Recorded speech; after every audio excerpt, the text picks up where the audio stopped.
everyone. This is the Crime Cafe, your podcasting source of great crime, suspense, and thriller writing. I'm your host, Debbi Mack. Before I bring on my guest, I'll just remind you that the Crime Cafe has 2 ebooks for sale, the 9-book box set and the short story anthology.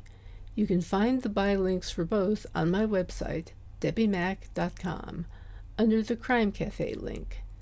You can also get a free copy of either book if you become a Patreon supporter. You'll get that and much more if you support the podcast on Patreon, along with our eternal gratitude for doing so. But first, let me put in a good word for Blueberry Podcasting. I'm a Blueberry affiliate, but that's not the only reason I'm telling you this. I've been using Blueberry Podcasting as my hosting service for my podcast for years, and it's one of the best decisions I ever made. They give great customer service. You're in complete control of your own podcast. You can run it from your own website.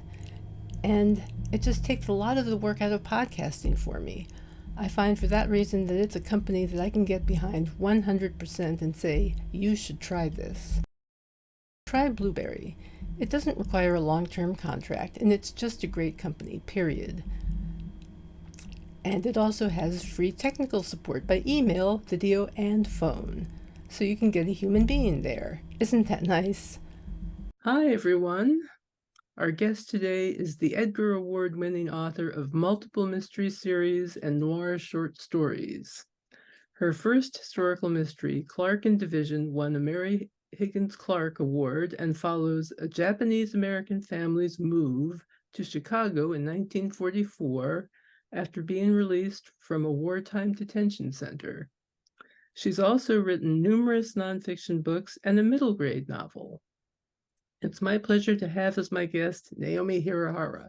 Hi, Naomi. How are you doing today? I'm doing well. Thanks for having me, Debbi. That's my pleasure, believe me. You seem to have several series going. How many series do you have? And which one did you start with? Well, my first one was my Ma Sarai mystery series, and it's aging Los Angeles gardener and Hiroshima survivor who solves crimes. It's an homage to my own father. It's not my father, but inspired by someone like him. And that went for 7 books.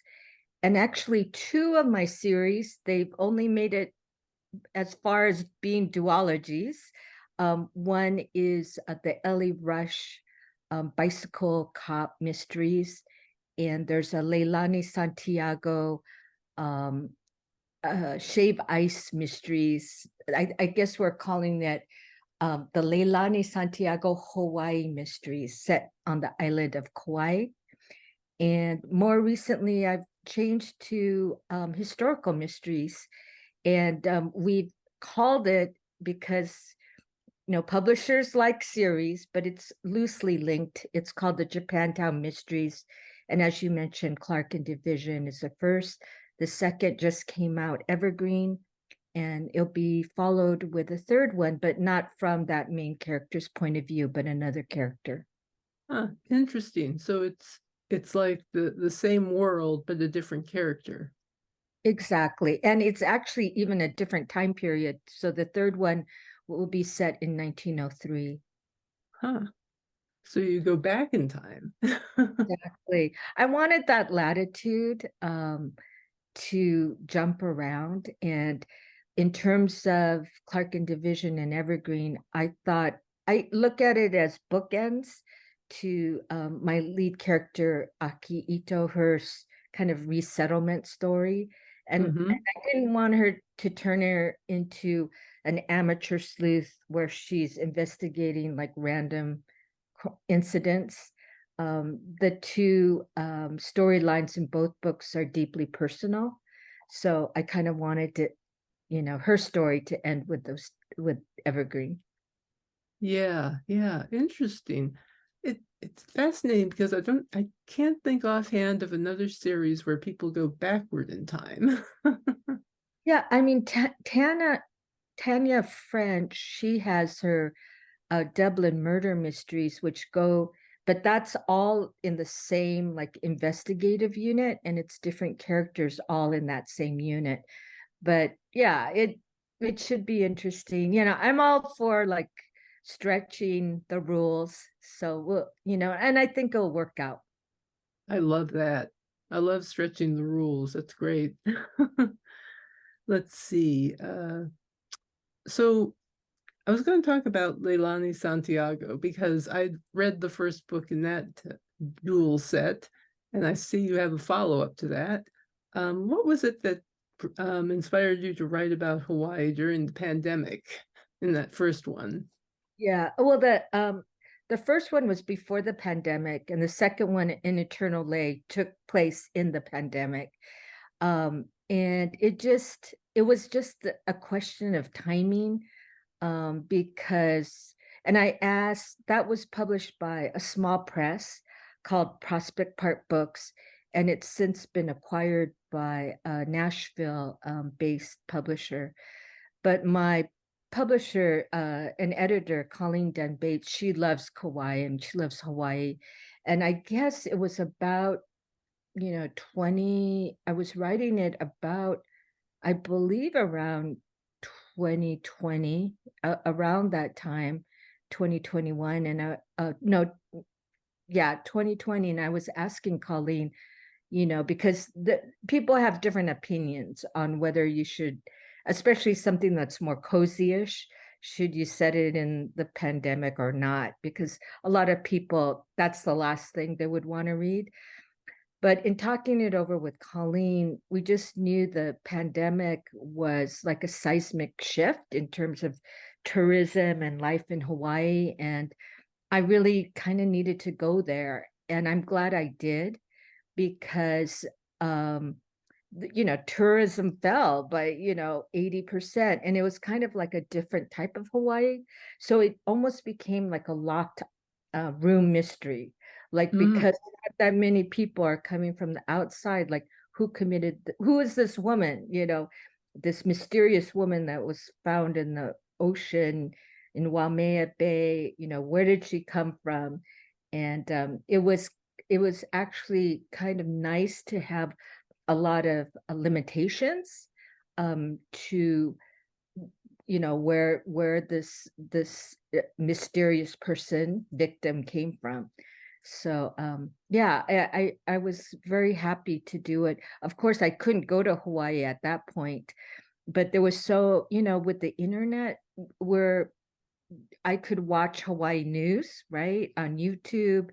And just the mayor of Kauai was putting out TikTok videos. So a lot of and then there was a lot of people getting arrested for arriving um, on the island when they shouldn't have been. So, even though I couldn't actually travel there, there was a lot of ways to see what was going on. Fascinating. And what a setting. I mean, like you said, almost like a locked room mystery. I never think about that aspect of Hawaii, how isolated it must be or can be under certain circumstances. Yeah, and because so much of the industry is around tourism, that many of the small businesses took a very big financial hit. But then there's also people, and we kind of see that through the investigation of the Maui fires, the impact of tourism on the islands too. So there's people who really, they call it the aina, they want to preserve the land.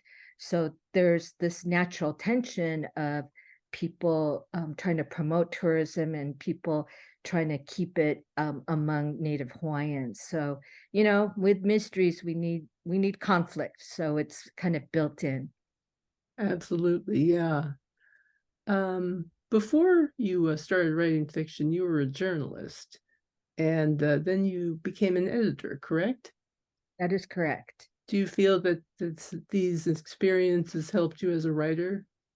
Oh, most definitely. I mean, these days, unfortunately, so many news outlets have closed. So, but when I'm in my I'm 61 right now, but when I was establishing myself as a writer in my 20s, so that's like in the 1980s, it was still a viable way to make a living. And I think it's also, I was an avid reader of Writer's Digest magazine, and Larry Block had a column in the back, like one page. And one of his columns was, what are the best occupations, as you're emerging or developing as a writer? And he was saying one is have a job where you talk to various people, and check, being a reporter. I was at an ethnic newspaper, a Japanese American newspaper that was right next to like Skid Row and City Hall. So, yep, I talked to a wide variety of people.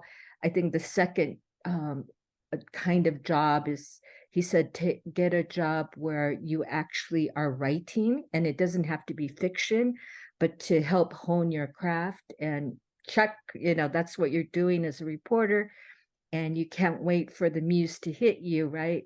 Because often people ask, well, what's your, writing space, or what do you do? And as a reporter, and those were the days that we couldn't reply on, we couldn't use the internet. I mean, we couldn't depend on that. So I was filing stories like all over the phone, so it was really fast paced. And I think that was helpful to kind of, because except for when the pandemic came, I really didn't have any problems with writer's block.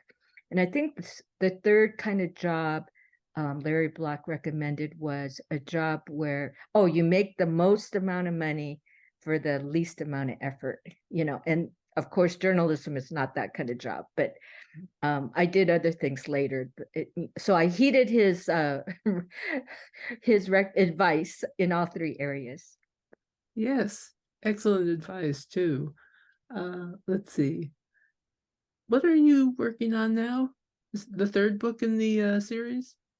Yes, I am working on the third book, and it's, of course, since it's in 1903, there's a lot of research, and it's set, luckily, where I live and grew up, Pasadena, California, and I'm just having a blast doing a deep dive. I need the Clark and Division and Evergreen investigated the resettlement of Japanese Americans to different places because of the World War II, forced removal and incarceration, which is a dark subject. And I needed to lighten it up. And so I'm now looking more as of the aesthetics of like a place like Pasadena, where we're kind of the center of the arts and crafts movement. So I get to look at really pretty buildings and go to museums and look at paintings, and it's been really fun and delightful. And I have to, work in some kind of mystery. I was at Poison Pen bookstore recently, and I was talking to Barbara Peters, and she, I always said, I was like cavalierly saying, I have to find a dead body, to put in my mystery. It's going to be Crown City, which was the name of Pasadena back then. And Barbara says, well, you don't have to have a dead body necessarily. You don't have to have a murder. And I go, that's true. So so I'm kind of, trying to I'm getting my characters in order. I'm getting a potential person who's going to encounter trouble, but I'm thinking maybe this one won't be a murder. I'm not sure. So we'll see. Yeah, it's interesting. It doesn't always have to be a murder. There can be other crimes that are committed that are about as serious and in their own way. Let's see. How much research do you do for these historicals? There must be some research that goes into this. There's a lot, because I'm investigating parts of our history that haven't been told. And actually, if it can be found in like a secondary resource, like a history book, I'm not interested. I want to come up with some original research that perhaps cannot be told in a nonfiction book because there's too many gaps.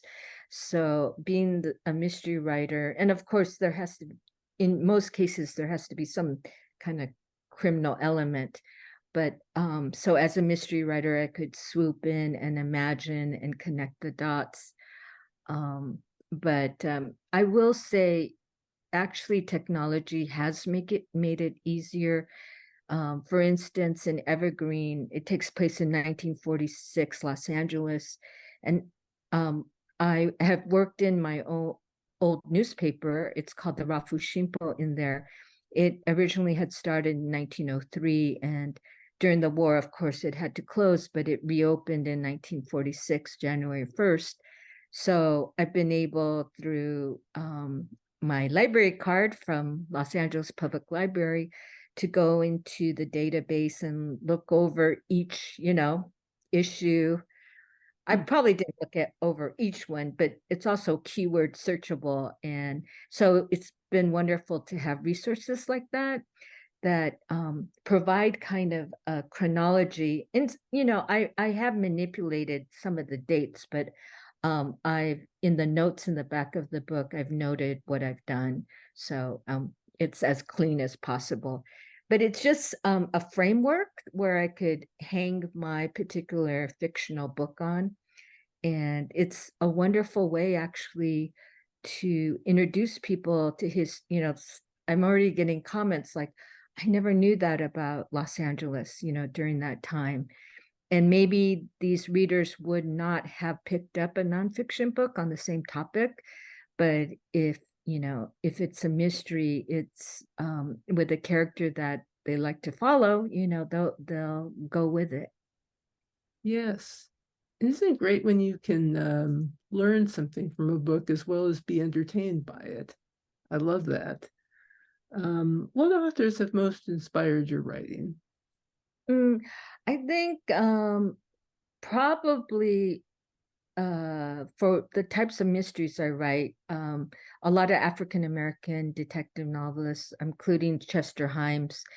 And there's actually a tie-in to, I tip my hat to him in Evergreen too, based during when he was writing When He Hollers Let Him Go, one of his mysteries. He was living in Los Angeles in a community called Boyle Heights, and that's where I set Evergreen. And he was actually living in the home of a family, a Japanese American family that had been sent away. So I kind of worked that, he's not present in the book, but he's definitely mentioned. And Walter Mosley. Before that, I mean, in high school, actually, probably the play Death of a Salesman was pretty integral because it was like an everyman, kind of an anti-hero. And I didn't realize until then that you could have, an anti-hero be, the star protagonist of your tale. And I think that opened the door for me to write a character like Masarai, a gardener. I also noticed from your bio, your family history, clearly it would seem plays a part in your writing. You said a lot of it is very personal. Can you talk about that a little bit? Sure. I mean, I can't help but always root for the underdog. And I think it is because my own father, was working class, was a guard. I mean, on the West Coast, especially in Southern California, 1 out of 10 gardeners after World War II were of Japanese descent. And that's because they were either released from camp and could not be employed, by any other place, or they had, come from Japan and they couldn't speak English well. So, but then I was very close to my father. I thought my father, he was very philosophical. He was smart. He just couldn't speak English that well. And he couldn't speak Japanese that well too, because he was born here, but raised in Japan and came back. So I think those kinds, I always felt like, hey, someone like my father's being disrespected, or I think he has things that would help us as a community. So he just, I mean, it's kind of similar to what Walter Mosley does. I think he's trying to create African American male heroes. And in Masarai, that was my attempt to create a Japanese American one. Walter Mosley and Chester Himes are two of my favorite writers. I have to say, I love them both. Oh, Veronica Gutierrez says hello. She was Yeah, on last time. I saw that. I'm so happy. Yeah, we're kind of traveling in the same geographic terrain, and I haven't had a chance to really talk to her much, so I'm really happy to be going to BoucherCon in Sandy. It's funny, like you could be in close proximity, but then you have to go somewhere else, 2 hours away to actually talk. So I'm Actually, really, yeah. really happy to get to, yeah, talk to her more. And my husband will be with me, and he's from Boyle Heights, so I'm sure they'll have a lot to share with one another. Cool. What advice, apart from what Lawrence Block had to say, would you give to writers who are interested in making a living, a career out of writing? Diversify, and don't say no to certain things. I mean, you can't, I'm at this point in my life, I am saying no, but I think when you're starting out, you just consider. Like I've done family memoirs, and there came to be a point, that I was, receiving more income from writing fiction, and I said, "Oh, I'll do no more family memoirs." But I soon learned I couldn't close that door, and I just recently finished up a memoir for a family, and every type of writing, when you're interviewing someone who, with a different kind of life, I mean, that's kind of opening the door for you to perhaps write a fictional character, that I'm not saying to steal that person's life, but you have a better understanding of, especially maybe someone who lived in another country that you really haven't spent much time, kind of opens our world. So so whatever kind of writing it may be, um, I say be open. I'm so glad that I do nonfiction and fiction, because there's been times where, maybe you're kind of wondering about your contract, for one of your fiction books, but then you start, you're able to make money through another project. And I think it just makes you, feel secure. It's not good to write out of desperation. So I think, yeah, just be flexible. But I think it's hard for people who can't juggle, because it's not for everyone. Some people are more like linear workers. They need to know, from A to B to B to C to C to D. So if you're able to kind of multitask and go from A to D to B, that's, an advantage that can really help you sustain a writer's life. I agree completely. That's great advice. I always think of it as compartmentalizing. It's like, okay, I have this thing I have to work on. Now there's this other thing I have to work on. They involved different parts of my brain, but I can do them. Let's see. Oh, is there anything else you would like to add before we finish up? Um, Not really, just, yeah, I don't. Thank you very much for having me. Oh, it was my pleasure. Believe me, it was great to see you and great to meet you and get to talk to you about your books because they Thank you. sound fantastic. I know I loved the one about Hawaii that I read. So now I have to read the one about that bicycle cop. I think you enjoy. Yeah, it's called You're Definitely. on Bamboo Lane. Yeah. All right. Yeah, I love the idea of a bicycle cop in Japantown. Wonderful. Let's see. On that note, I'll just say thanks to everyone who's listening or watching. And I want to especially thank my supporters on Patreon. where patrons have access to ad-free episodes. Let's see, serialized versions of my work, plus that they are in text and audio, some of them. And also I have a new shop, which anybody can visit, whether you're a patron or not. So visit my Patreon page. I'll include a link below. Our next guest next time will be Jenny Briscoe. So until then, take care and happy reading.